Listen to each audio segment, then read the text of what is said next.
Hi, and welcome to Community Hotline. I'm Monica Weitzel. We're here in Gresham at MetroEast Community Media. Thanks for being here with us tonight. I'm going to start out the evening talking with Nicholas Von Pless. Nicholas has been on the show maybe 3 years back with an organization called Employment Solutions, and you are still with them, still doing good work, Nicholas. Thanks for being on here tonight. Thanks for having me, Monica. It's my pleasure. Now, you are the Employment and Marketing Coordinator. Is that the job you've had the whole time you've been there?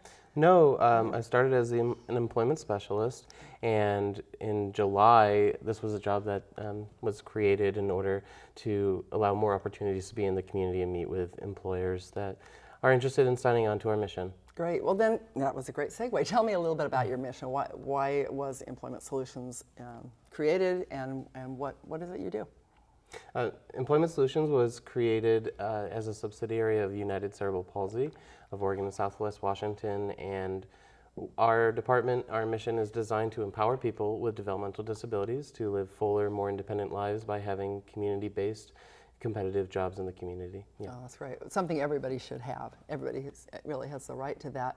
What was it originally for people with cerebral palsy, and then it's branched out to people with other disabilities as well, or has the Employment Solutions always been for anybody? Employment Solutions has always been for anybody experiencing any disability.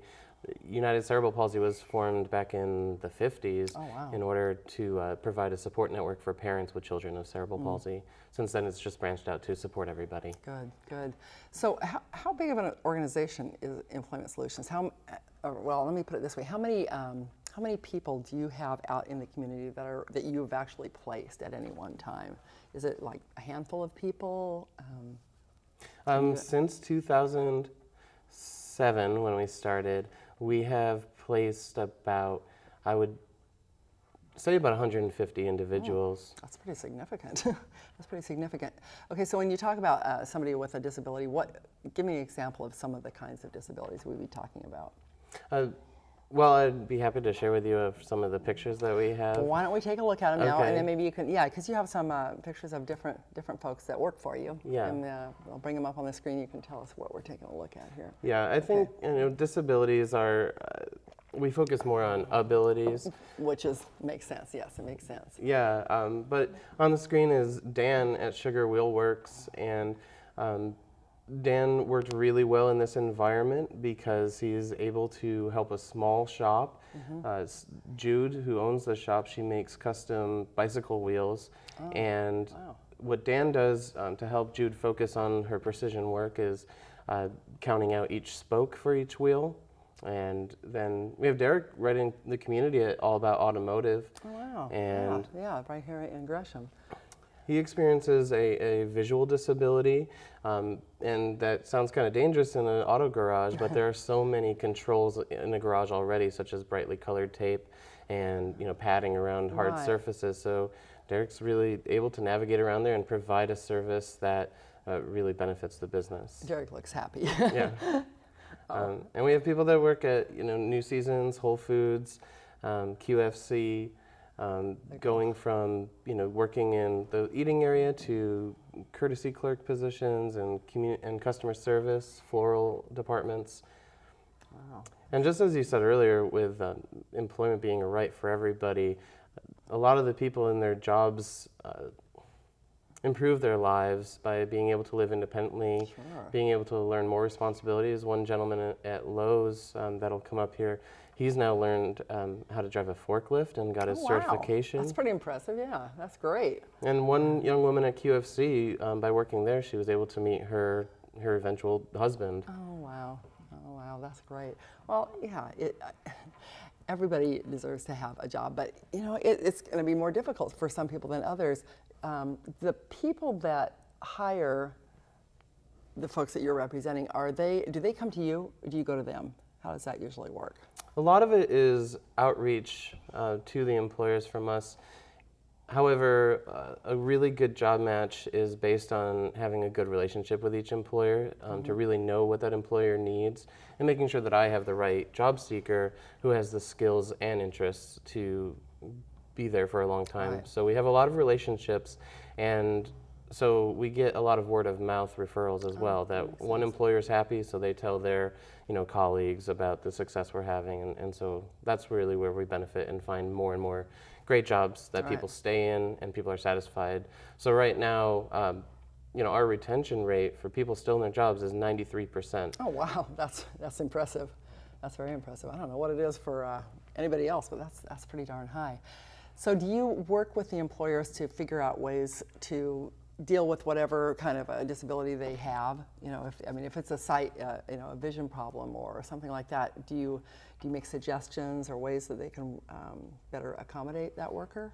Yeah, when we identify the right person for the right job, that's when we talk about that person's learning style, talk about different controls or accommodations in the workplace that'll make that person be successful. Right. Like you said, for the gentleman in the All About Automotive, it's the bright lights and the padding and the different things that would make it easier for him. Right, or one person works at Burgerville and makes all the seasonal recipes they have. Really? Yeah, and that person, yeah. I love their seasonal recipes. Yeah, well, asparagus, every time you go, it's the one on 122nd and Stark. Yeah. Go support them. Okay, I like that. But that gentleman, as part of his disability, he's unable to read, and so I've gone in, and every time he had a new recipe, I'd take pictures of that recipe. He had color-coded measuring cups and his own recipe book that he always knew to access. So by doing that, that's an accommodation that cost about $10. Oh wow, that's great. That's great. Yeah, and now he's able to do that independently.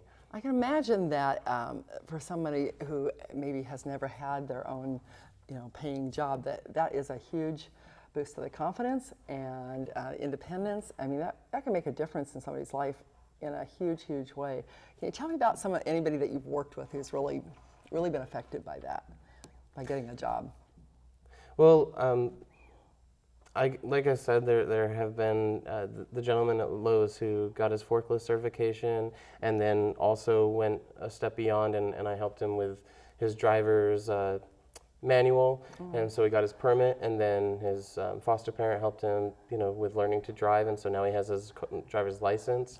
He's now moving into his own apartment in 2 months. That's a lot of freedom, yeah. And I think what was really nice last Christmas is that he was able to purchase gifts for his family with his own money.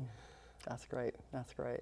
That's a good deal. And you obviously have some wonderful partners in the community that are the employers.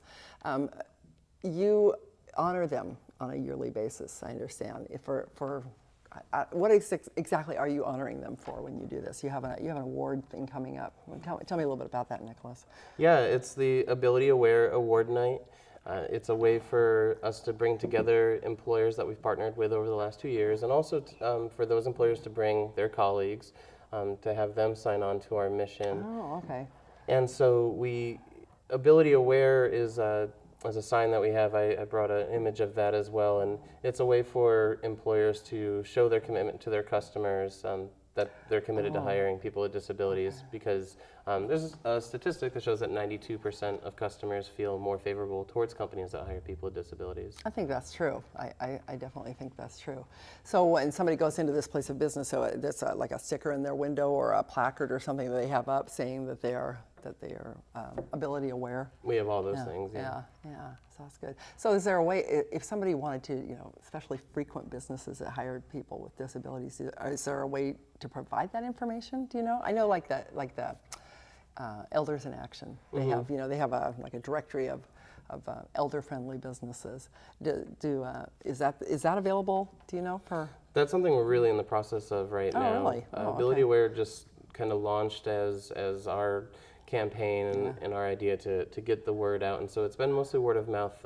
But this fall we are launching the program in Seattle, Bellevue area with another agency that's similar to the work that we do, and from there we have a Facebook page that's getting started. And I was going to say, if you don't have a Facebook page, you better get one. Yeah, that's where everybody is. So how can people support you? Obviously, if they own a business and they're looking for an employer, and even if they think they don't have a job that would be suitable for someone with a disability, you have so many different levels and different kinds. I imagine that you, and with whatever accommodations you can do, I imagine you can place a lot of people in jobs. So would you say if somebody needs to hire somebody, they should contact you and at least get an idea of what it's all about? Would that be the best Yeah, start? I mean, what I say to people is just let's meet and figure out if a partnership makes sense. Right. I you mean, know, is there sometimes it just doesn't work? right. But again, if it's something that you still believe in, you may know somebody who also wants to hear about the Right, work that we right. do. And for some people who own their own business, we also work with different individuals who want to start their own business, and those people can be really helpful to being on an advisory board. Well, kind of a mentor sort of relationship. Are you talking about the people that you're placing in jobs wanting to start their own business? Is that Right. Yeah. Okay. Cool. Yeah, they That's can great. provide mentorship, or Yeah, just yeah. even on the front end, helping Yeah. somebody put together a business plan Right. and figure out what's going to be It's a lot of work. successful. It's a lot of work for anybody. Yeah. Yeah, it sure is. So, how are you funded? Are you funded from? Do you have fundraisers? Are you funded from government? How does that work for? We employment mostly relations? operate on government funding. We also have grants from United Way, Meyer Memorial Trust, Okay. which is a trust Yeah, by Fred yeah, Meyer, and the Spirit Mountain Community Fund. Oh, good. Okay. Do you need volunteers for your organization? Is it an organization that utilizes very many volunteers? For United Cerebral Palsy as an organization, yeah, we're always looking for volunteers, especially for planning our annual event, the Walk, Roll, and Run. Oh, yeah. And within our own department, again, for someone who's a business owner, they may want to help with advising somebody in starting their own business. And then if someone's an HR professional, maybe they want to provide their expertise Right. in interviewing help or resume writing. I mean, that's yeah, we yeah. provide a lot of that too, but having someone with everyday real world experience That's a in good that, thing. it's helpul. Yeah, have somebody maybe to practice those interviewing skills. Yeah. Because that's And trends are always changing. yeah, So yeah, it's they good to are. stay up to date. Somebody come in and say, "No, that interview up, it's not going to work. We're gonna work on that for you." Yeah, that's good. So, what's your most satisfying part of your job? The most satisfying part is really seeing someone flourish. I have always felt that work defines us. It's usually the second question you're asked after, "What's your name?" Yes, it most certainly is. And I feel that employment is the gateway to full citizenship. And it solves pretty much every problem. If you don't have money for rent, get a job. If Yeah. you want to go out for dinner, but you don't have the money, get a job. Good job. And it, like I've been kind of having the theme, is once someone has employment, it really opens them up to more opportunities to grow and live a more independent yeah. life and be a part of the community. Getting a car, maybe go back to school, maybe meet your husband, Yeah. whatever. Yeah. Are the positions that you fill, are they both full-time and part-time? Usually it's part-time. Okay. Some people that we work with are looking for as few as 8 hours a week. Some people up to 24 hours a week. There are some people that work full-time. I would say most recently I've worked with Kroger Company to place somebody who experiences autism as a pharmacy technician. Really? That's great. That's great. Okay, well, I think this sounds like you're doing good things in the community. And if people are interested in going to the Ability Aware Award Night, is this open to the public? It is open to the public. If somebody wanted to come by and support them and Yeah, I mean, I would ask that you use the contact information, my email let you know address, ahead of and time so you're let me know you're yeah. coming because Okay. we do have a capacity. But I do want to invite anyone who believes in our mission and wants to contribute in any way. Okay, and this is at 4th Street Brew Pub right here in Gresham. Yep, 4th Really Street Brewing. Good place, good deal, and that's on the 24th of October. Thanks a lot, Nicholas. Thank you, Monica. Yeah, you bet. And thanks for watching this first segment of Community Hotline. Nicholas is out there doing good work, and we have some other people here that want to share what they're doing in the community. So stick around, we'll be right back. Good job.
Community media is priceless. Valuable. Community media lets you tell your story to fit your needs. My favorite thing about community media is it's got to be the people's shows.